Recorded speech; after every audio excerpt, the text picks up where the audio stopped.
Assalamualaikum warahmatullahi wabarakatuh. Hadirin jamaah salat tarawih rahimakumullah.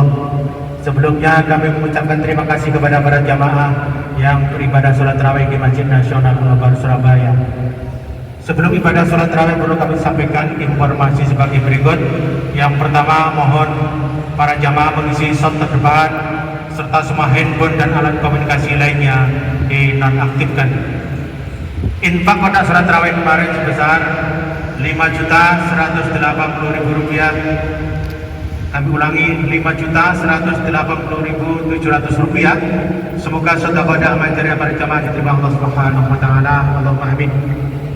Pemasukan donatur takjil dari jamaah sebesar Rp450.449.499. Total pengeluaran takjil buka puasa sampai hari ini sebesar Rp312.650.000. Sedekah paling utama adalah sedekah di bulan suci Ramadan. Salurkan infak takjil buka puasa melalui puskesmas dan takjil di pintu timur, utara, dan selatan.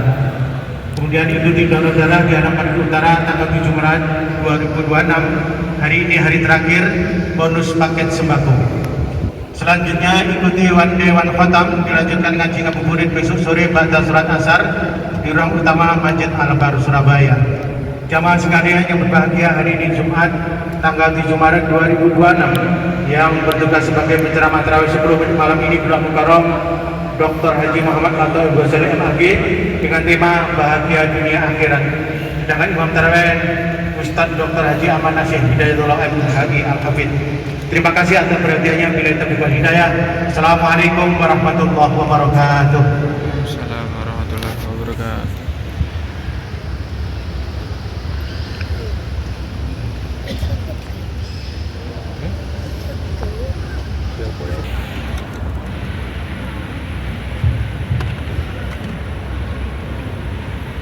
Assalamualaikum warahmatullahi wabarakatuh. Assalamualaikum warahmatullahi wabarakatuh. Waalaikumsalam warahmatullahi wabarakatuh.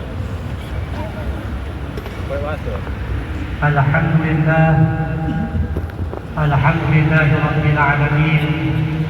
Wassalatu wassalamu ala asrafil anbiya'i wal mursalin wa ala alihi wa ashabihi ajma'in. Amma ba'd. Alhamdulillah, summa alhamdulillah, summa alhamdulillah. Marilah kita bersyukur kepada Allah Subhanahu wa taala atas segala kenikmatan yang diberikan kepada kita, nikmat iman, nikmat Islam, nikmat kesehatan, sehingga kita bisa melaksanakan kewajiban kita kepada Allah Subhanahu wa taala. Hadirin wal hadirat rahimakumullah. Di dalam surat Al-Baqarah ayat 200, Allah Subhanahu wa taala membagi orang berdoa itu menjadi dua. Sebagaimana firman Allah, Bismillahirrahmanirrahim. Faminan nasi man yaqulu rabbana atina fid dunya wa ma lahu fil akhirati min khalaq. Kelompok pertama adalah orang yang berdoa kepada Allah, mohon kepada Allah, ya Allah berikanlah kepada kami kebahagiaan di dunia. Titik. Maka kemudian Allah berfirman, "Fama lahu fil akhirati min khalaq." Orang model seperti ini maka dia hanya akan mendapatkan dunia, tapi di akhirat tidak akan mendapatkan apa-apa. Kemudian yang kedua, wa minan nasi man yaqulu rabbana atina fid dunya hasanah wa fil akhirati hasanah wa qina adzabannar. Ulaika lahum nasibun mimma kasabu wallahu sari'ul hisab. Di antara orang ada yang berdoa, ya Allah berikanlah kepada kami kebahagiaan di dunia, kebahagiaan di akhirat, dan selamatkanlah kami dari siksa api neraka. Dan model orang seperti inilah, maka dia akan mendapatkan apa yang dia inginkan, kebahagiaan di dunia, kebahagiaan di akhirat, dan keselamatan nanti di akhirat dari siksa api neraka. Di dalam ayat ini Allah menyebut kata dunia, tapi tidak menyebut kata bumi. Sebagaimana firman Allah di dalam surat Al-Baqarah ayat 30, Allah menyebut kata bumi. Bismillahirrahmanirrahim. Wa idh qala rabbuka lil malaikati inni ja'ilun fil ardi khalifah. Wahai para malaikatku, aku akan menjadikan wakil-wakilku di atas bumi. Dalam satu ayat Allah menyebut ad-dunya atau dunia, dan dalam ayat yang lain Allah menyebut bumi. Bumi dan dunia ini kalau kita terdalam, maka kita akan mendapatkan perbedaan antara keduanya.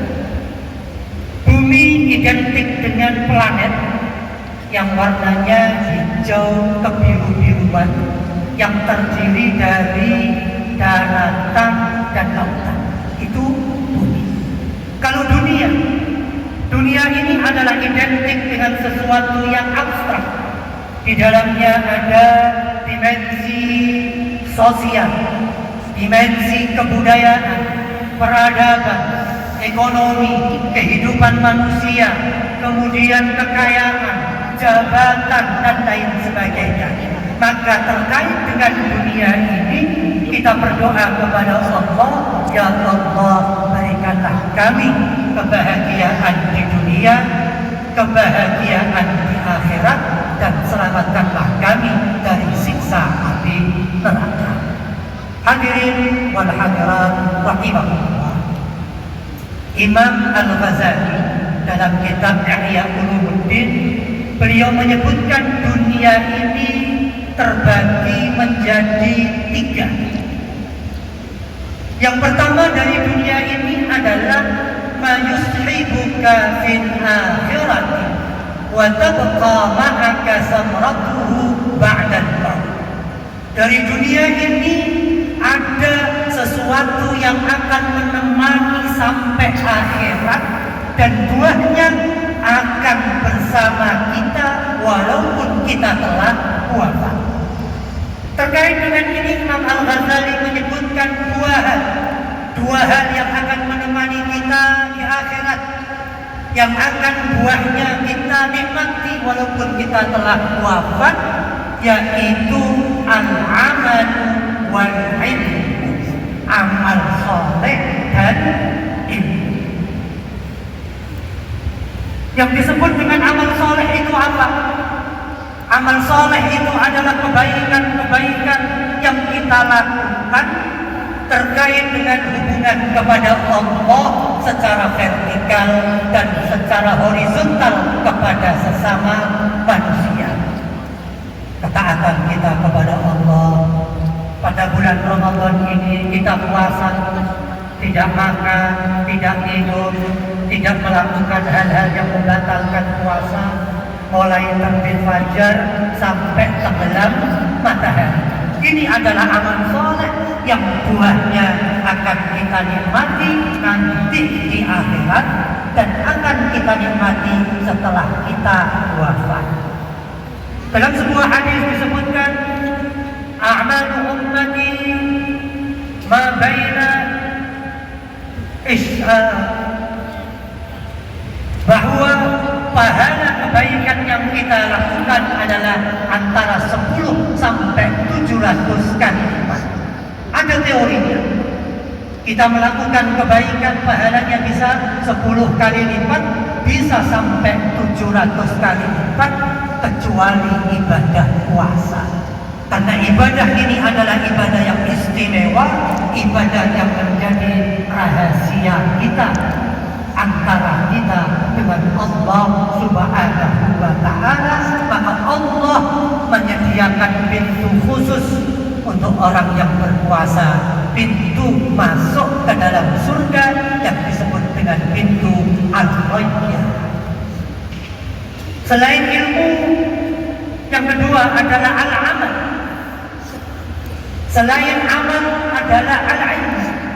Imam Al-Ghazali menyebutkan bahwa yang dimaksud dengan ilmu di sini adalah ilmu yang terkait dengan keimanan kita kepada Allah Subhanahu wa taala dan ilmu terkait dengan rukun Islam. Ilmu tentang sifat-sifat Allah, ilmu tentang para malaikat-malaikat Allah, ilmu tentang sholat, ilmu tentang puasa, tentang zakat, tentang haji, dan ilmu-ilmu yang terkait dengan rukun iman dan ilmu terkait dengan rukun Islam. Terkait ibadah puasa, di antara hikmah dari pelaksanaan ibadah puasa ini adalah bahwa kita dilatih oleh Allah untuk menumbuhkan sifat muraqabah, merasa selalu diawasi oleh Allah Subhanahu wa taala. Kita berpuasa bukan karena tidak ada makanan di rumah kita. Kita berpuasa bukan karena tidak ada warung yang buka, tapi kita berpuasa sebagaimana yang selalu kita lihatkan, lillahi ta'ala. Diharapkan Bapak Ibu sekalian, setelah keluar dari bulan suci Ramadan, dimanapun kita berada, kita selalu merasa dan yakin bahwa kita diawasi oleh Allah Subhanahu wa taala.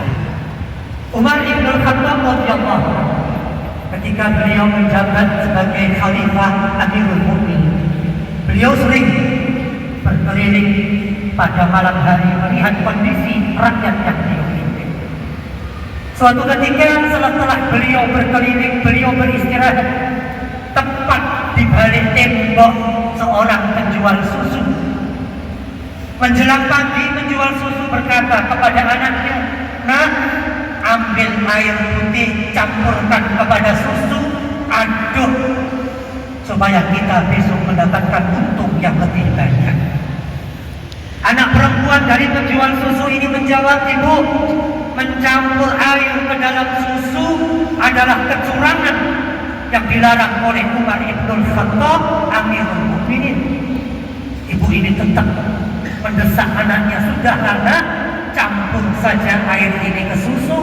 Umar ibn Khattab tidak akan tahu kecurangan yang kita lakukan.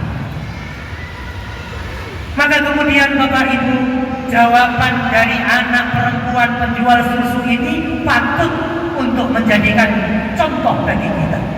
Jawabannya adalah, "Ibu, seandainya Umar ibn Khattab tidak melihat apa yang kita lakukan, seandainya Umar ibn Khattab tidak tahu kecurangan yang kita lakukan, yakinlah bahwa Allah Subhanahu wa taala Maha melihat, Maha mengetahui kecurangan yang kita lakukan." Allahu Akbar. Jawaban yang luar biasa yang menarik sahabat Umar. Kemudian Umar ibn Khattab melamar perempuan tadi untuk dinikahkan dengan anaknya, yang kemudian melahirkan cucu yang namanya Umar ibn Abdul Aziz. Itu pertama. Saya percepat. Yang kedua adalah urusan dunia yang tidak ada buahnya di akhirat, yaitu kemaksiatan, kemubaziran.